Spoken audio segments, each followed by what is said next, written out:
Good things happen when you hang around, challenge yourself to play hard, and win the right way. Missed cues and missed opportunities caused Larry Brown to go bananas, and it looked as though he was going to shed a tear or two. And when the calls were not going the Bobcats' ways, even the greatest player of all time, Michael Jordan, popped up off his courtside seat and had a word or two for the refs. It didn't really matter much because the Raptors stuck together. Raymond Felton's pass to Tyson Chandler on the weak side went straight into the crowd. I think it's fair to say that Tyson Chandler had a case of the Butterfingers. The Toronto Raptors did a great job when the game was on the line, savoring each key possession, and of course making the right stops, running down the clock, and escaping with a victory. But the first quarter sure did present itself with a share of ugly challenges. Both teams were tied at 18 thanks in large part to the Bobcats' creative wing players who went on a 9-0 run. It happened after a slew of 4 possessions the Toronto Raptors created missed opportunities for themselves. Hedo Turkoglu sure did learn his lesson as he was chained to the bench against the Miami Heat. He was spotted coming off the bench and actually creating for his teammates. He and his teammates were swinging the ball with a purpose, and it was thrown down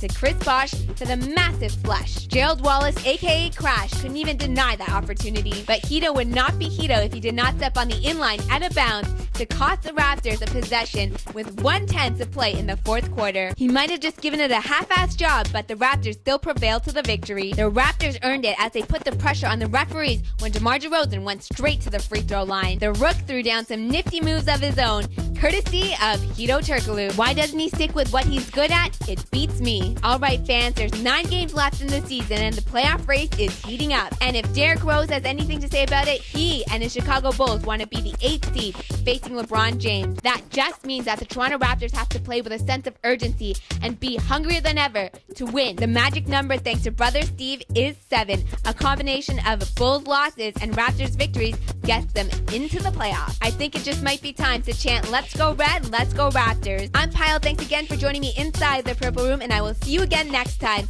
Let's go Red, let's go Raptors.